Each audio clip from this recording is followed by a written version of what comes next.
Yo, big up to all y'all who voted on this poll. Much appreciated. Thanks aside, let's just get right into the video because I only got a couple more hours before this episode drops. And TikTok totally did not hold my initial recording of this video. Nah, this is definitely my first attempt. Out of those of y'all who are not fans of The Shy or just been living under the rock for this past week, it was revealed to us very early in the season 8 premiere that Pastor Zeke is no longer with us in the physical. Yes, The Shy done pulled off yet another on-screen death, similar to the one it did with Brandon back in season 3. If you know, you know. Rest in peace to that boy Brandon. Hopefully, Zeke, your character did not go for the same reason Jason Mitchell's character went back in the day. Anyway, we also find out who killed Pastor Zeke in this first episode of the season. Shocked nobody. This guy decided to take Pastor Zeke off the board after finding out that he could have potentially been an informant, you know, snitching on his organization. Information that Nuck decided to provide to him as if he was his therapist. The logic of this character, bro, for him to be one of our final villains, for him to be the one to take out Duda, like, till this day, I'm still so disappointed. What this character could have been. Anyway, I say all that to say, what if it's not as simple as it seems? What if,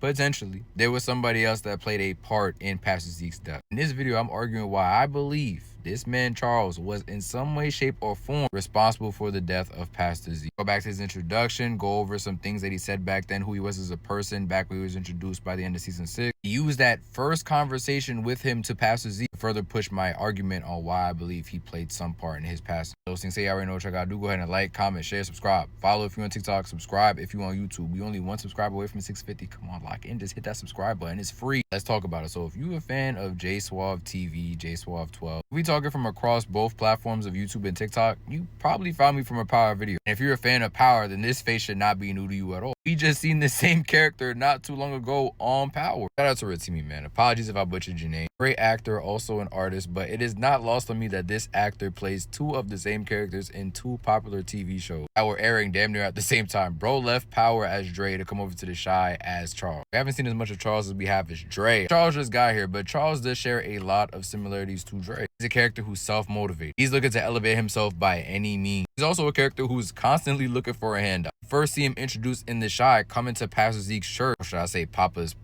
church. That shit is so crazy to me. But anyway, he's asking Pastor Zeke to take him under his wing so that he can learn how to one day run his own congregation. He also has a deceitful nature to him similar to Dre. In his first conversation with Zeke, when Zeke is talking about only my friends can call me Pastor Zeke, which also shows that they had a tumultuous history at some point, that he refuses to take him on as an apprentice at this church. Charles gets to bringing up Sarah. I remember Sarah, that woman of the fairer complexion that Zeke was messing with. One where if the relationship was exposed, it might be a bad look for a Pastor Zeke. Yeah, I remember her. She was the mistress Papa was talking about in that first episode, who was crying more for him than his own ex-wife, or wife at the time. I don't remember. The point is that Dre, I'm genuinely saying Dre looking right at this character. Charles is an opportunist and a leech character similar to how Dre was on Power. He's going to do whatever it takes to meet his own agenda. He's going to use whoever he needs to make that happen. When he sees an opportunity, he's going to strike. Use whatever information he has at the forefront to make things happen for him. In his first episode, we see him having a conversation with Karuchi's character. He mentions to her that at some point in time, in that 3-month time scope between the end of season 7 and the beginning of season 8, Pastor Zeke started becoming unrecognizable to him in a way. He said something along the lines of, I wasn't able to get through to him anymore. I'm very curious to see if we get any type of flashback. Show us exactly what Charles and Pastor Zeke's relationship was like towards the end of his life. Further understand what he means by this. But I hope we get it. Because a lot of times the Shy will put a storyline in our face and they won't go anywhere with it. For all we know, the death of Pastor Zeke could have just been a way to get his character about the way. Maybe his actor had obligation. They couldn't film The Shy season 8. I mean, that's very possible. I feel like that's how sure Kenya's mom is that Nuck was the one to take him out. Not really having any proof of him doing so. Because if she did, Nuck would be behind bars, right? This feels a little too simple. Even with Nuck claiming that he was the one to take out Pastor Zeke, which I'm not saying that he wasn't the one to take out Pastor Zeke. I'm just saying that I think Charles played a part in him taking out Pastor Zeke, or played a part in that process. Maybe Charles knew what Nuck was telling to Zeke, and he uses information as leverage to Nuck to have Nuck take Zeke off the board, knowing that he was going to talk to the Fed at some point very soon. Now, we know who we're dealing with. This is Nuck. Shoot first, ask questions later. While watching season 7, I did genuinely feel like Nuck was getting along with Pastor Zeke and enjoying their conversations, enjoying Pastor Zeke trying to lead him on the right path, the things that Pastor Zeke was introducing him to. It's not like his relationship with Duda, where Duda would constantly put Nuck down. So taking him out meant nothing to him. He seemed to generally want what was best for Nuck, so that's why him taking him out just throws me. But it's not a Nuck's character to do that if he was sure that Zeke was definitely going to go to the Feds with the information that he has told him in the past. Nuck's been around the church. He sees Charles around the church. Who's to say Charles doesn't tell him about the conversation that he and Zeke are having in private? And Nuck seeing that Charles is not only around the church, but is in Zeke's pocket, essentially. In his corner time and time again, doesn't run with this information and decide that as much as he may not want to take out Zeke, he left him no choice. I can definitely see that happening. My only question now is what made Charles decide to pivot from the church over to the barbershop. If you think about it though, that could be another reason as to why he's doing all this. Leaving the church that he always wanted to go to the barbershop, maybe it's to take off heat from his name, knowing that he gave Nuck the tip that Pastor Zeke was going to go to the feds with information on him and his organization. Maybe this is the writer's way of having him steer as far away from the drama as possible before that comes to light towards the end of the season. I mean, it's just a thought. I just feel like the pivot to a barbershop from a church where there was no lead up to this in season 7 is very telling. I mean, you literally could have been cutting kids' hair at that little barbecue, that little cookout they had in the 7th season, and I would have been like, well, there was some lead up to him wanting to have his own little barbershop. We literally got none of that in the last season, so this is just completely left field for this character whose main motivation at the very beginning of his introduction was to run his own church one day. Now he has that at the palm of his hands after the death of Pastor Zeke, and he shies away from that to run a barbershop. Also, where did he get the funds to run this barbershop? That alone is very suspect, but I think I've said enough in this video. I think after recording this, I've convinced myself even more that Charles was in some way, shape, or form responsible for the death of Pastor Zeke. On top of the fact that when Charles is introduced, him and Zeke are not friends. You heard me say earlier in the video, Zeke said only my friends could call me Pastor Zeke, which slight narcissism. And from what I remember, they weren't the best of friends necessarily in season 7. Like they had a lot of scenes together, but none really focusing on them mending that relationship. It was all business from my perspective anyway. Maybe somebody in the comments who recently watched season 7 can tell me different. But I don't know. I could definitely still see Charles, aka Dre, slamming out Pastor Zeke if the opportunity came. From what we've seen of this character, hopefully this is not a plot line that they just throw away. We get to explore some of the events that took place in this 3-month time skip. But y'all let me know what y'all thought about anything that I said in this video. Do you think Charles had anything to do with the death of Pastor Zeke, or do you think what I was bringing up in this video was just coincidence after coincidence? Also, if you don't think that he had anything to do with the death of Pastor Zeke, why is he now all of a sudden going to run a barbershop? And where did he get the funds to open up this barbershop? These are the questions that need answers. Until next time though, I'll be your host, Chase. We'll be entertained. We're gonna talk soon. Peace out.